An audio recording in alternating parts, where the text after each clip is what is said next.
Gas সংকটের প্রভাব পড়েছে রূপগঞ্জে। বিশেষ করে শিল্প কারখানাগুলোতে গ্যাস সংকটে উৎপাদন ব্যাহত হচ্ছে। এ বিষয়ে বিস্তারিত জানাতে যুক্ত হচ্ছেন সহকর্মী রিয়াজ হোসেন।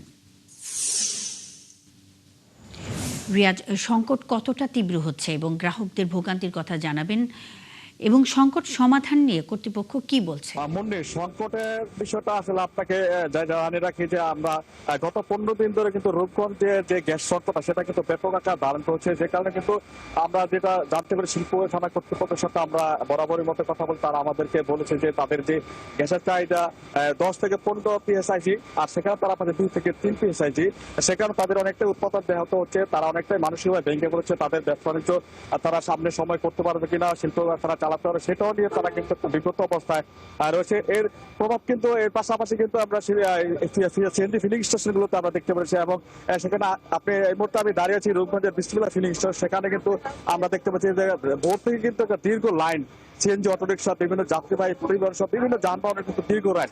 তারা কিন্তু গ্যাসের জন্য কখন পাওয়া যাবে সেটাও তারা অনিশ্চিত, কারণ তারা বুঝতে পারছে না গ্যাসটা তারা পেয়ে তারা গন্তব্যস্থলে তাদের যে যাত্রী পরিবহনের যে ব্যবস্থা তারা নিয়ে গন্তব্যে যেতে পারবে সেটাই কিন্তু একটা হতাশা রয়েছে। তবে এভাবে কিন্তু আমরা যে ফিলিং স্টেশন কর্তৃপক্ষের সাথে কথা বলি, তারা আমাদেরকে বলেছে যে তারা তিতাস কর্তৃপক্ষের সাথে কথা বলে তারা বলেছে যে 8 তারিখের পরে একটা আশার বাণী তারা দেখতে পাবেন বলে তারা একটা স্বপ্ন দেখছেন। কিন্তু বাস্তবিক তিতাস কর্তৃপক্ষের সাথে আমরা কথা বলি, তারা কিন্তু আমাদেরকে বলেছে যে আসলে কবে নাগাদ এই সমস্যার সমাধান হবে, এটা শুরু হবে, সেভাবে কিন্তু তারা কিন্তু একেবারে কিন্তু আমাদেরকে আশ্বস্ত করতে পারছে না। এই কারণে কিন্তু আমরা দেখতে পাই যে বিশেষ করে রূপগঞ্জে 5 শতাধিকের বেশি কিন্তু ছোট ছোট সিএনজি অটোরিকশা চলাচল করে। তারাও কিন্তু ছোট ছোট পরিবার পরিজন নিয়ে থাকে। তারা কিন্তু সময় মতো তারা গ্যাস দিতে না পারা কিন্তু তারা কিন্তু উপার্জন ক্ষম একেবারে হারিয়ে ফেলছে। তারা কিন্তু পরিবার পরিজন নিয়ে তারা বেঁচে থাকা দুর্বিষহ হয়ে পড়ে বলে তারা আমাদেরকে জানাচ্ছে। তারা কিন্তু বরাবরই বলছে যে সরকার যেন এটা দ্রুত একটা সমাধান যাতে করে, বিশেষ করে তারা যারা দরিদ্র পরিবার আছে এবং শিল্প অঞ্চল যারা শ্রমিক তাদের দিকে অন্তর্পক্ষে চিন্তা করে যেন এই সমস্যাটা দ্রুত সমাধান করে। কারণ কেননা বাংলাদেশ কিন্তু শিল্প ক্ষেত্রে কিছু রপ্তানি ক্ষেত্রে কিন্তু বিশ্বের তৃতীয় স্থান দখল করেছে। এটা যদি গ্যাস সংকটের কারণে কিন্তু রূপগঞ্জের 200 অধিক। রিয়াজ হোসেন, অসংখ্য ধন্যবাদ। যুক্ত হয়ে বেশ কিছু তথ্যের জন্য সঙ্গেই থাকবেন। দর্শক, গ্যাস সংকটের প্রভাব পড়েছে রূপগঞ্জের শিল্প কারখানাগুলোতে। এ বিষয়ে সবশেষ খবরাখবর নিয়ে রিয়াজ হোসেন আমাদের সঙ্গে এতক্ষণ যুক্ত ছিলেন। ব্রাহ্মণবাড়িয়ায় ফিলিং স্টেশনগুলোতে গ্যাসের সংকটে ভোগান্তি বেড়েছে যানবাহন চালকদের। দিনে রাতে দীর্ঘ সময় অপেক্ষা করেও কাঙ্ক্ষিত গ্যাস পাওয়া যাচ্ছে না। ফিলিং স্টেশন কর্তৃপক্ষ বলছে 12 থেকে 15 পিএসআই চাপে গ্যাস প্রয়োজন হলেও তারা 2 থেকে 4 পিএসআই চাপে গ্যাস পাচ্ছেন। এছাড়া চাপ কমে যাওয়ার কারণে দিনে কয়েকবার করে মেশিন বন্ধ রাখতে হচ্ছে। আর চালকরা জানান ভোর থেকে গ্যাসের জন্য লাইন ধরতে হয়। এতে সময় নষ্ট হওয়ার পাশাপাশি আয় কম হচ্ছে। এদিকে Bakhrabad gas distribution company limited কর্তৃপক্ষ জানিয়েছে ফিলিং স্টেশনগুলোতে চাহিদা থাকলেও বেশি গ্যাস দেওয়া যাচ্ছে না, তবে সমস্যার সমাধানে কাজ চলছে। আমরা তো প্রত্যেকদিন সকালে দেখেছি গ্যাস নিতে আসলে 2 ঘন্টা 3 ঘন্টা 4 ঘন্টা সময় 5 ঘন্টা আমাদের লাগে। আমি 800 জন আমি চালাতে পারি না, খুব কষ্ট হইতেছে আমার বিরাট। সারা দেশে যখন তীব্র গ্যাস সংকট, ঠিক সেই সময় কিশোরগঞ্জের কটিয়াদীতে প্রায় 1 মাস ধরে মূল সঞ্চালন লাইন থেকে অনবরত গ্যাস বের হচ্ছে। ব্রহ্মপুত্র নদের তলদেশে ওই লাইনের লিকেজের কারণে পানিতে বুদবুদ উঠছে, বাতাসে ছড়িয়ে পড়ছে তীব্র গন্ধ। এলাকার লোকজন জানান পাইপ থেকে গ্যাস চুরি করতে গিয়েই মূলত এই দুর্ঘটনা। যদিও তিতাস কর্তৃপক্ষ এই অভিযোগ স্বীকার করেনি। সালেক হোসেন রনির তথ্য ও ছবিতে প্রতিবেদন। নদের পানিতে উঠছে অসংখ্য বুদবুদ, বাতাসে ছড়িয়ে পড়েছে তীব্র গন্ধ। চোখের সামনে অপচয় হচ্ছে জাতীয় সম্পদ।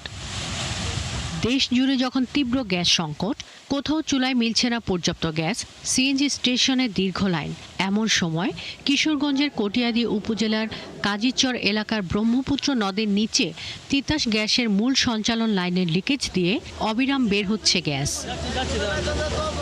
এলাকাবাসীরা জানান প্রায় 1 মাস ধরেই একই স্থান থেকে গ্যাস বের হওয়ায় আতঙ্কে রয়েছেন তারা। তাদের অভিযোগ, নদীর নিচে এই পাইপলাইন থেকে একটি চুন কারখানায় অবৈধ গ্যাস সংযোগ নেওয়ার চেষ্টা করার সময় এই লিকেজ তৈরি হয়। এই ফ্যাক্টরি যারা করবে উনি একজন জিজ্ঞেস করতেছি, আচ্ছা ভাই ওনাদের আপনাদের প্ল্যানটা কি? পরে বলে যে ভাই আমাদের প্ল্যান তো জানি না, তবে আমি শুনছি ভাই ওই জায়গা থেকে গ্যাস নিবে। কাজ করতেছে গ্যাস বাড়িতেছে 1 মাস ধরে। এটা এই পানি হওয়ার পরে খুঁজ হয়েছে, আর আগে খুঁজ হয়েছে না। তথাপি এটা নষ্ট হইতেছে, দেশের সম্পদ। যত দ্রুত এটা বন্ধ করতে পারে ততই ভালো। একটা ছিদ্র করে একটা লাইন নিয়েছে, হ্যাঁ তুরা যে চুরি করছে করার মধ্যে একটু রং করছে মানে জ্বালাইটা ভালো একটা ওয়াল মানে ওয়াইল দেয়া দিতে পারে নাই এই জন্য এটা লিক হয়ে গেছে। তবে বিষয়টি অস্বীকার করে তিতাসের জোনাল কার্যালয়ে বিক্রয় ব্যবস্থাপক জানান, গ্যাস লিকেজের কারণে নিরাপত্তার স্বার্থে জেলায় গ্যাস সরবরাহ সীমিত রাখা হয়েছে। এটা আমাদের প্রক্রিয়াধীন আছে, আমরা ডিসি স্যার আমাদেরকে ম্যাজিস্ট্রেট নিয়োগ দিচ্ছে। আমরা লিকেজটা যেহেতু একটু জরুরি ইস্যু, এটা আমরা শেষ করে জানা যাবে ইনশাআল্লাহ, আশা করি। আর ভালুকা ডিভিশনের অপারেশন ব্যবস্থাপক জানান, কিভাবে পাইপলাইনের ছিদ্র হলো সেটি তদন্ত করা হচ্ছে। তীব্র স্রোত, পানির চাপ ও মাটি ধসে পড়ায় মেরামত কাজে বিঘ্ন হচ্ছে। এই কাজটা আসলে একটু জটিল ধারণ করছে, তবে আমরা চেষ্টা করছি, আমাদের চেষ্টা করে ত্রুটি নাই, আশা করছি খুব তাড়াতাড়ি আমরা মেরামত করতে পারবো। এলাকার মানুষের দাবি, শুধু লিকেজ বন্ধ নয়, এর কারণ উদ্ঘাটন করে জড়িতদের বিরুদ্ধে কঠোর ব্যবস্থা নেওয়া দরকার। শাকিলা শম্পা, ৭১। জুলাই গণ অভ্যুত্থানের দ্বিতীয় বর্ষপূর্তি উপলক্ষে চট্টগ্রাম মহানগর বিএনপির উদ্যোগে নগরীর জমিয়তুল ফালা মসজিদ প্রাঙ্গণে সমাবেশ ও বিজয় মিছিল অনুষ্ঠিত হয়েছে। মঙ্গলবার সমাবেশে প্রধান অতিথি ছিলেন সংসদ সদস্য সাইদ আল নোমান। এ সময় তিনি বলেন, জুলাই গণ অভ্যুত্থান কেবল বৈষম্য দূর করার আন্দোলন ছিল না, বরং সমাজে ন্যায় বিচার ও ইনসাফ প্রতিষ্ঠার আন্দোলন ছিল। জনগণ নির্বাচনের মাধ্যমে বিএনপিকে সেই ইনসাফ প্রতিষ্ঠার দায়িত্ব দিয়েছে এবং দলটি সে লক্ষ্যেই কাজ করে যাচ্ছে। সমাবেশ শেষে একটি বিজয় মিছিল নগরীর গুরুত্বপূর্ণ সড়ক প্রদক্ষিণ করে। গণ অভ্যুত্থানের শুধু বৈষম্য বিমোচন নয়, ইনসাফের জন্য জুলাই এসেছিল বাংলাদেশে। সেই ইনসাফ আনয়নের দায়িত্ব আমাদের উপরে অর্পিত করেছে সাধারণ জনগণ ভোটের মাধ্যমে 12 ফেব্রুয়ারি। এখন আমাদের দায়িত্ব সেই ইনসাফ যেন আমরা করতে পারি, আমাদের উপরে যে অর্পিত আছে দায়িত্ব সেটা পালন করাই এখন আমাদের মূল কাজ। সেটার মাধ্যমেই জুলাই গণ অভ্যুত্থানের শহীদদের প্রাণের প্রতি আমাদের সম্মাননা জানানো সম্ভব, আর কোনোভাবে নয়। বরিশাল সদর উপজেলা বিএনপির আহ্বায়ক কমিটি গঠনকে কেন্দ্র করে দেখা দিয়েছে তীব্র বিরোধ। এক পক্ষ নতুন কমিটিকে স্বাগত জানিয়ে আনন্দ মিছিল করেছে, অন্য পক্ষ কমিটি বাতিলের দাবিতে মানববন্ধন ও প্রতিবাদ সমাবেশ করছে। এতে উত্তপ্ত হয়ে উঠেছে স্থানীয় বিএনপির রাজনীতি। বিধান সরকারি প্রতিবেদন। কেন্দ্রীয় সিদ্ধান্তে গঠিত বরিশাল সদর উপজেলা বিএনপির 161 সদস্যের পূর্ণাঙ্গ আহ্বায়ক কমিটি প্রকাশের পর থেকেই শুরু হয় পাল্টাপাল্টি কর্মসূচি। বিক্ষোভকারীদের অভিযোগ, বর্তমান আহ্বায়ক নুরুল আমিন অতীতে জামায়াতের রাজনীতির সঙ্গে যুক্ত ছিলেন। এছাড়া পূর্ণাঙ্গ কমিটিতে পরাজিত স্বৈরাচারের সমর্থক, বিদেশে অবস্থানরত ব্যক্তি এবং মৃত ব্যক্তিদেরও রাখা হয়েছে বলে দাবি তাদের। জামায়াতের নুরুল আমিন এই দলে আসার পর থেকে আমাদের ভিতর থেকে ঐক্য দূর হয়ে গেছে। জামাত ইসলামের বিতর্কিত লোকগুলো দিয়ে এই আহ্বায়ক কমিটি গঠন করেছে। এসব অভিযোগ তুলে তারা কমিটি বাতিলের দাবি জানিয়ে মানববন্ধন ও প্রতিবাদ সমাবেশ করছেন। তাদের ঘোষণা, দাবি আদায় না হওয়া পর্যন্ত আন্দোলন চলবে। যতদিন এই কমিটি বাতিল না হবে ততদিন এই সংগ্রাম চলবে চলবে চলবে। যে যারা রিপোর্টটা তৈরি করে কেন্দ্রে দিছে তারা কিছু বিনিময় দিছে নাইলে। অন্যদিকে বর্তমান কমিটির আহ্বায়ক অভিযোগ অস্বীকার করে জানান, বিগত দিনের রাজনৈতিক কর্মকাণ্ড মূল্যায়ন করেই তাকে দায়িত্ব দেওয়া হয়েছে। কমিটি আমাকে এই পদে অধিষ্ঠিত করেছেন এবং তার পূর্বে তারা দেখেছে যে যারা বর্তমানে এখন আন্দোলন সংগ্রাম করতেছে তাদের কমিটি আগেই তারা বাতিল করে দিয়েছে তাদের বিভিন্ন সংগঠন বিরোধী কর্মকাণ্ডের কারণে। জেলা বিএনপির নেতারা বলছেন, কমিটি গঠনের সময় স্থানীয় নেতাদের মতামত নিলে এমন পরিস্থিতি এড়ানো যেত। কেন্দ্র যদি আমাদের কাছে কোনো পরামর্শ চাইতো অথবা আমাদের কাছে জিজ্ঞাসা করতো যে সদর উপজেলা কমিটি নিয়ে কোনো সমস্যা আছে কিনা, তাহলে আমরা তাদেরকে একটা কথা বলতে পারতাম। কিন্তু এক্ষেত্রে আমাদের সাথে কোনো আলোচনা করা হয়নি। কমিটি যদি ঠিক না হয় এই প্রভাব পড়বে সিটিতে, এই প্রভাব পড়বে গ্রামে। দ্রুত গতিতে অল্প সময়ের মধ্যে এইটা সমস্যা সমাধান করার জন্য কেন্দ্রের হস্তক্ষেপ করা উচিত। আগের কমিটি বাতিল করে 2025 সালের 14 অক্টোবর কেন্দ্র 3 সদস্যের আহ্বায়ক কমিটির অনুমোদন দেয়। পরে গত 12 জুলাই বরিশাল সদর উপজেলা বিএনপির 161 সদস্যের পূর্ণাঙ্গ কমিটি ঘোষণা করা হয়। বিধান সরকার, ৭১, বরিশাল। যারা ফ্যামিলি কার্ড কর্মসূচিকে ভুয়া বলেছিলেন তারাই আজ কার্ডের তথ্য সংগ্রহের কাজে নেওয়ার জন্য আবেদন করছেন বলে মন্তব্য করেছেন প্রধানমন্ত্রীর বিশেষ সহকারী ডক্টর সাইমুম পারভেজ। মঙ্গলবার জুলাই গণ অভ্যুত্থান দিবস উপলক্ষে চাঁপাইনবাবগঞ্জের শিবগঞ্জ সরকারি মডেল হাই স্কুল মাঠে তারুণ্যের সমাবেশে তিনি এসব মন্তব্য করেন। ডক্টর সাইমুম বলেন, বিএনপি কাজ করার দলে। বিএনপি বাংলাদেশে একটি নতুন জোয়ার তৈরি করবে এবং সেই জোয়ারে বিরোধী দলকে ভেসে যেতে হবে। ডক্টর সাইমুম আরও বলেন, জুলাই আগস্ট ছাত্র জনতার আন্দোলনের মাস্টার মাইন্ড একক কেউ নয়, এই আন্দোলনের মাস্টার মাইন্ড সাধারণ জনতা। জুলাই গণ অভ্যুত্থান হচ্ছে একটি পরিণতি।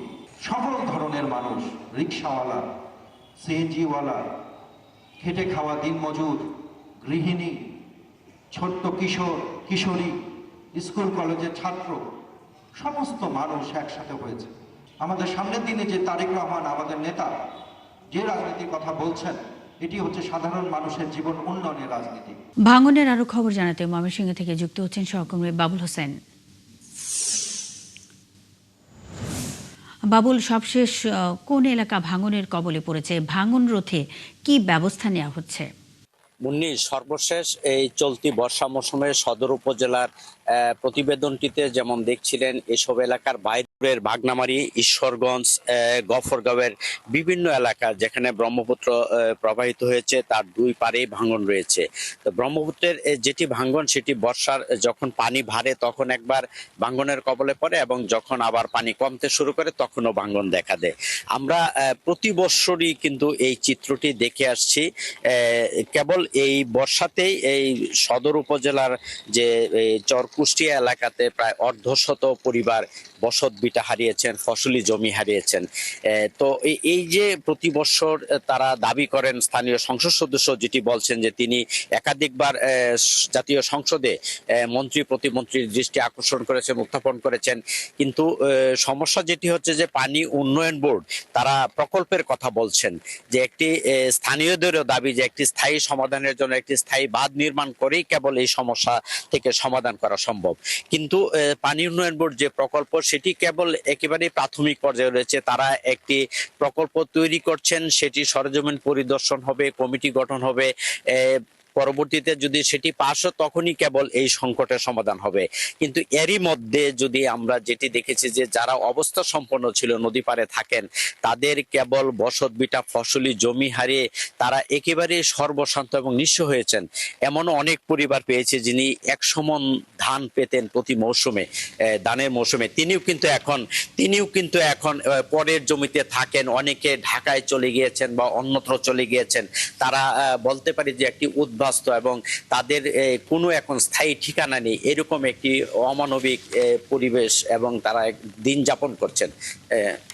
বাবুল হোসেন, আপনি আছেন, খবর রাখতে থাকুন, আমাদের সঙ্গেই থাকবেন। দর্শক, ময়মনসিংহে পুরনো ব্রহ্মপুত্র নদের ভাঙনে নিশ্চিহ্ন হয়ে যাচ্ছে গ্রামের পর গ্রাম। এ বিষয়ে খবর নিয়ে বাবুল হোসেন এতক্ষণ আমাদের সঙ্গে যুক্ত ছিলেন। ঝিনাইদহের আমতলা থেকে তৈলটুপি পর্যন্ত 37 কিলোমিটার সড়ক চলার অযোগ্য হয়ে গেছে। ছোট বড় গর্তে ভরে গেছে সড়কটি, যে কারণে এই সড়কে প্রতিদিন দুর্ঘটনা হচ্ছে। সড়ক বিভাগ জানিয়েছে বেশিরভাগ পয়েন্ট নষ্ট হওয়ায় সড়কটি সংস্কার করার প্রস্তাব পাঠানো হয়েছে। রাজীব হাসানের তথ্য ও ছবিতে প্রতিবেদন। দুর্ভোগের আরেক নাম ঝিনাইদহের হরিণাকুণ্ডু থেকে তৈলটুপি পর্যন্ত 37 কিলোমিটার সড়কটি। সড়ক জুড়ে বড় বড় গর্ত, ফাটল ও ভাঙাচোরা অংশে প্রতিদিন ঝুঁকি নিয়ে মানুষ। আমতলা বাজার, ছোট ভাদ্রা, কন্যাদহ, জিন্দার মোড়, দড়িবিন্নি, সরাবাড়িয়া সহ বিভিন্ন এলাকার সড়কের বেহাল অবস্থা। প্রতিদিন ইজিবাইক, মাহেন্দ্র, ট্রাক, মোটরসাইকেল ও ব্যক্তিগত গাড়িসহ বিভিন্ন যানবাহন চলাচল করলেও ভাঙা সড়কের কারণে প্রায় দুর্ঘটনা হচ্ছে। রোড যে সংকীর্ণ, সেই তুলনায় গাড়ি ঘোড়ার চাপ বেশি অনেক। ইজিবাইক, নসিমন, করিমন, ট্রাক, এমনকি স্থানীয় গ্রাম্য যে পরিবহনগুলো চলাফেরা করে, যেতে করে রাস্তায় অনেক অ্যাক্সিডেন্ট হয়। রাস্তার পাশে অনেক বড় খন্দল, এই আর একটু বৃষ্টি হলেই পানি জমে গেলে রাস্তা চোখে দেখা যায় না, ওই জায়গায় বেশিরভাগ অ্যাক্সিডেন্ট হওয়ার সম্ভাবনা। মাঝখানে সংস্কার করলেও সেটা আবার উঠে গেছে, একই অবস্থা। দ্রুত সংস্কার প্রয়োজন এখন। এলাকার মানুষের অভিযোগ, বছরের পর বছর শুধু সাময়িকভাবে ইট বা মাটি ফেলে দায় সারছে কর্তৃপক্ষ। গুরুত্বপূর্ণ একটা রাস্তা, কিন্তু যে সরকারি যায় সেই সরকারের রাস্তায় কোনো কাজ করে না। ছড়াবাড়ার ভিতরে বেশি খারাপ যাওয়া যাচ্ছে না। আমি কাল গিলাম ওরে বাবা বাবা ঝাঁকিতে মরে যেতে হচ্ছে। এই যে পানি দাঁড়াচ্ছে, এখানে পানি দাঁড়িয়ে যাচ্ছে, এখানে গাড়ি ঘোড়া খুবই সমস্যা হয়ে যাচ্ছে। রাস্তাটা ভালো হোক, মানুষের সুবিধা হোক, বেড়াতে পারে সেটাই। তবে সড়ক ও জনপথ বিভাগ জানিয়েছে এটার সংস্কারের জন্য প্রস্তাব পাঠানো হয়েছে, অনুমোদন পেলেই কাজ শুরু হবে। যেহেতু এটা একটা আওতায় যদি অনুমোদিত হয় তাহলে সড়কটার যে বর্তমান খারাপ অবস্থা সেই অবস্থা থেকে ওই অত্র এলাকার জনগণের পরিত্রাণ হবে। এলাকার লোকজন আরও জানান সড়কটিতে 19 বছরে কোনো বড় সংস্কার হয়নি। আল ইমরান, ৭১। ঝিনাইদহের বেহাল সড়ক নিয়ে বিস্তারিত জানাতে আমাদের সাথে যুক্ত হচ্ছেন সহকর্মী রাজীব হোসেন। রাজীব, সড়কটি সংস্কার না হওয়ায় মানুষের ভোগান্তির কথা জানাবেন এবং এটি সংস্কারের বিষয়ে কর্তৃপক্ষ কি উদ্যোগ নিচ্ছে?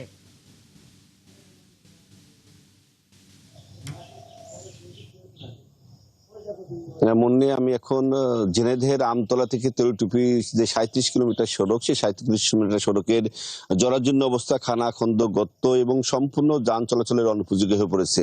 দীর্ঘ ১৯টি বছর একের পর এক মানুষের ভোগান্তি। এই সড়ক দিয়ে কিন্তু আপনার হলো বাস, ট্রাক থেকে শুরু করে ইজিবাইক কিন্তু সকল প্রকার যানবাহন কিন্তু চলাচল করে দীর্ঘদিন ধরে। আর দীর্ঘদিন ধরে সংস্কার না হওয়ার কারণে কিন্তু মানুষের যে চরম দুর্ভোগ, ভোগান্তি, এখানে ছোট বড় অনেক দুর্ঘটনা ঘটেছে। এর মধ্যে কিন্তু আমতলা বাজার এবং ছোট ভাদ্রা, কন্যাদহ, জিন্দার মোড়, দড়িবিন্নি, সাবেক বিন্নি, নিচতলা সহ বিভিন্ন স্থানে কিন্তু এই খানাখন্দ, গর্ত তৈরি হয়েছে, যার কারণে কিন্তু একটু বৃষ্টি হলেই চলাচলে সম্পূর্ণ অনুপযোগী হয়ে পড়ে। আমি এ বিষয়ে স্থানীয় জনপ্রতিনিধিদের সাথে কথা বলেছি, তারা যেমনটি জানিয়েছেন যে বারবার তারা কিন্তু সড়ক বিভাগের কাছে ধর্ণা দিয়েছেন এই সড়কের ভোগান্তির কথা, মানুষের যে ছোট বড় অ্যাক্সিডেন্ট, দুর্ঘটনা ঘটছে সে কথা বলেছেন, কিন্তু তারা সড়ক ও জনপথ বিষয়টা বারবার করে বলছেন যে তারা প্রস্তাব পাঠায়, কিন্তু প্রস্তাব পাঠানোর কারণে অনুমোদন হয় না। অনুমোদন না হওয়ার কারণে কিন্তু এই ভোগান্তি কিন্তু এখন পর্যন্ত শেষ হচ্ছে না। এখানে আমি একাধিক বাস চালক এবং যানবাহনের চালকদের সাথে কথা বলেছি, তারা যেমনটি জানিয়েছেন যে এই সড়ক অনুপযোগী হওয়ার কারণে কিন্তু তাদের গাড়ির যন্ত্রপাতি কিন্তু নষ্ট হচ্ছে এবং ছোটখাটো গাড়ি উল্টে যাচ্ছে, ছোটখাটো দুর্ঘটনা হচ্ছে। আমি সড়ক ও জনপথ বিভাগের নির্বাহী প্রকৌশলীর সাথে কথা বলেছি, তিনি যেমনটি জানিয়েছেন যে এই গত 19 বছরে ৩-৪ বার ছোট ছোট কাজ, রিপেয়ারিং এর কাজ শেষ হয়েছে এবং তারা নতুন করে প্রস্তাব পাঠিয়েছে। তারা আশা করছেন যে ৩ থেকে ৪ মাসের মধ্যে অনুমোদন পেলেই এই ৩৭ কিলোমিটার যে সড়ক, যে মানুষের ভোগান্তি, সেটা সংস্কারের কাজ হবে এবং মানুষের ভোগান্তি কমবে। রাজীব হাসান, অসংখ্য ধন্যবাদ যুক্ত এই তথ্য জানাবার জন্য। ঝিনাইদহের আমতলা থেকে তৈলটুপি পর্যন্ত ৩৭ কিলোমিটার সড়ক চলার অযোগ্য হয়ে পড়েছে, এই বিষয়ে খবরাখবর নিয়ে রাজীব হাসান আমাদের সঙ্গে যুক্ত ছিলেন। ঝুঁকিপূর্ণ মজু চৌধুরীর হাট ফেরিঘাটের আরও তথ্য জানাতে যুক্ত হচ্ছেন সহকর্মী আতোয়ার মনির। মনির, ঘাটে যাত্রীদের ভোগান্তির কথা জানাবেন। ঝুঁকিপূর্ণ এই ফেরিঘাট সংস্কার নিয়ে কি বলছে সংশ্লিষ্ট কর্তৃপক্ষ? কোনো উদ্যোগ কি চোখে পড়েছে কিনা আপনার? আমি এই মুহূর্তে আছি লক্ষ্মীপুর মধুচৌধুরী ফেরিঘাট। এই ফেরিঘাটে এই যে অংশে পিছনে অংশে দেখাচ্ছি, এই অংশে মূলত এই বালু অপরিকল্পিতভাবে পরিকল্পনাবিহীন যে বালু ব্যবসা শুরু করেছে, এই বালু ব্যবসা শুরুর কারণে এই বালুর উপরে পানি পড়ে, বৃষ্টির পানি এবং বালু গড়িয়ে এসে এই প্রতিনিয়ত এভাবেই এই যে ফেরিঘাট একটি লো ওয়াটার রয়েছে, অর্থাৎ দুইটা ঘাট রয়েছে। লো ঘাটটি সম্পূর্ণ অংশে ডেবে গেছে। এই বালুর একদিকে বালুর চাপ আর অন্যদিকে বালুর পানির যে স্রোত, এই অংশের কারণে অনেকটাই ডেবে গেছে। আর এছাড়া এই যে গাড়ির যে স্ট্যান্ড রয়েছে, সেই জায়গায় বালু অনেকটাই, একদিকে রাস্তাঘাট পিচ্ছিল রয়েছে, অন্যদিকে সাধারণ যাত্রী যারা আছে তারা চলাচল করতে তাদের এক ধরনের বিঘ্ন ঘটছে। অন্যদিকে গাড়ি চালকরা বলছেন যে এই কাদা দিয়ে তাদের গাড়ি ঘুরিয়ে আনতে খুব কষ্ট হচ্ছে, এতে করে তারা এক ধরনের দুর্ভোগের কথা বলছেন। এবং আরেকদিকে এই লো ঘাট দিয়ে ফেরি না আসা যাওয়ার কারণে সারি সারি অনেক গাড়ি অপেক্ষামান আছেন ফেরির, এবং যাতে করে যখন আবার এই বৃষ্টির পানি না থাকবে, বৃষ্টি না থাকবে এবং জোয়ার কমে আসবে, বাতা থাকবে, তখন ফেরি চলাচল স্বাভাবিক হবে, তখন এই ঘাট থেকে গাড়িগুলো যেতে পারবে। এতে করে গাড়ির এই একদিন 2 দিন এরকম অপেক্ষামান থাকতে হচ্ছে সাধারণত বালু ব্যবসায়ীদের পরিকল্পনাবিহীন এই ব্যবসার কারণে। বিষয়টি নিয়ে কথা বলছি জেলা প্রশাসক HM মেহেদী হাসান, তিনি বলছেন যে তারা কোনো বালু মহল ইজরা দেওয়া হয়নি, তবে এই বালু ব্যবসা যে এই প্রশাসনের নিয়ন্ত্রণে যে করতে হয়, প্রশাসনের অনুমতি যে নিতে হয়, সেই বিষয়টি যদি নজরে দেওয়া হয় তখন তিনি বলছেন যে এই বালু ব্যবসা যদি সাধারণ মানুষের দুর্ভোগ হয় সেক্ষেত্রে তারা প্রশাসনের পক্ষ থেকে ব্যবস্থা নেবেন। তবে দুর্ভোগ ইতিমধ্যেই লেগে আছে। মুন্নি, আতর মনির, অসংখ্য ধন্যবাদ। সঙ্গেই থাকবেন দর্শক। ঝুঁকিপূর্ণ অবস্থায় রয়েছে দক্ষিণাঞ্চলের গুরুত্বপূর্ণ নৌপথ লক্ষ্মীপুরের মজু চৌধুরীর হাট ফেরিঘাট। এ বিষয়ে সবশেষ খবরাখবর নিয়ে আতর চৌধুরী মনির আমাদের সঙ্গে এতক্ষণ যুক্ত ছিলেন। তালাকপ্রাপ্ত প্রথম স্ত্রীকে আবার বিয়ে করায় দ্বিতীয় স্ত্রী মালয়েশিয়ার প্রবাসী স্বামীর বাড়িঘর বুলডোজার দিয়ে ভেঙে দিয়েছেন। ঘটনাটি চুয়াডাঙ্গার আলমডাঙ্গা উপজেলার খেজুরতলা এলাকার লোকজন এ তথ্য নিশ্চিত করেছেন। পুলিশ বলছে তারা ঘটনা জানলেও এখনো কেউ অভিযোগ করেনি। এম এ মামুনের তথ্য ছবিতে প্রতিবেদন। মালয়েশিয়া প্রবাসী রফিউদ্দিন সম্প্রতি দেশে ফিরে তালাক দেয়া প্রথম স্ত্রী সোনিয়াকে গোপনে বিয়ে করেন। বিষয়টি জানার পর রাগে ও ক্ষোভে দ্বিতীয় স্ত্রী রিমা ও তার পরিবারের সদস্যরা রফিউদ্দিনের বাড়িঘর বুলডোজার দিয়ে ভেঙে গুড়িয়ে দিয়েছেন। এলাকার লোকজন জানান, বছর খানেক আগে পারিবারিক বিরোধের জেরে সোনিয়ার সাথে রফিউদ্দিনের বিচ্ছেদ হয়। পরে দ্বিতীয় বিয়ে করেন। এর 1 বছর পর রফিউদ্দিন দেশে ফিরে আবার প্রথম স্ত্রীকে গোপনে বিয়ে করেন। বিষয়টি জানার পর ক্ষুব্ধ হন দ্বিতীয় স্ত্রী রিমা ও তার পরিবার। লোকজন আরও জানান, রবিবার সকালে রিমার বাবা মুকুল হোসেন ও তার পরিবারের সদস্যরা বুলডোজার দিয়ে 5 ঘন্টায় বাড়িটি ভেঙে দেয়। এই রাস্তা দিয়ে আমি বাইক নিয়ে যাচ্ছিলাম, যাতে দেখলাম সেখানে বুলডোজার দিয়ে বাড়ি ভাঙছে। আগে একটা মেয়ের জন্য সংসার নষ্ট হয়ে গিয়েছিল, পরে যে মন্দির ডাক্তারের বোনের মেয়ে বিয়ে করছিল, করার পরে এরপরে নাকি আবার সেই মেয়ে ফের নিয়েছে ওভারটেক করে, এই জন্য ওরা গাড়ি ফেলায় সেই বিল্ডিং ভাঙছে। আমি বিশ্বাস চাচ্ছি বা কৃষির জন্য আমার ঘর ভাঙি, আমি বিশ্বাস চাচ্ছি না আপনাদের কাছে। নাগদা ইউনিয়ন পরিষদের চেয়ারম্যান বলেন, পারিবারিক বিরোধের কারণে আইন নিজের হাতে তুলে নেওয়া অত্যন্ত দুঃখজনক। মূলত এই কাজটা আমার দৃষ্টিতে ঠিক হয়নি। এখন পর্যন্ত এই প্রবলেম নিয়ে আমার কাছে এর আগেও আসেনি এবং এই ঘটনা ঘটার পরেও এখন পর্যন্ত আমার সাথে কেউ যোগাযোগ করেনি। এদিকে পুলিশ বলছে তারা বিষয়টি জানলেও এখন পর্যন্ত থানায় কেউ অভিযোগ দায়ের করেনি। শাকিলা সিথি, 71। দর্শক, চলছে দেশযুগ সরাসরি সংবাদ অনুষ্ঠান দেখতে চোখ রাখুন 71-এর ফেসবুক পেজ এবং সাবস্ক্রাইব করুন 71-এর ইউটিউব চ্যানেল। থাকুন 71-এর সাথে।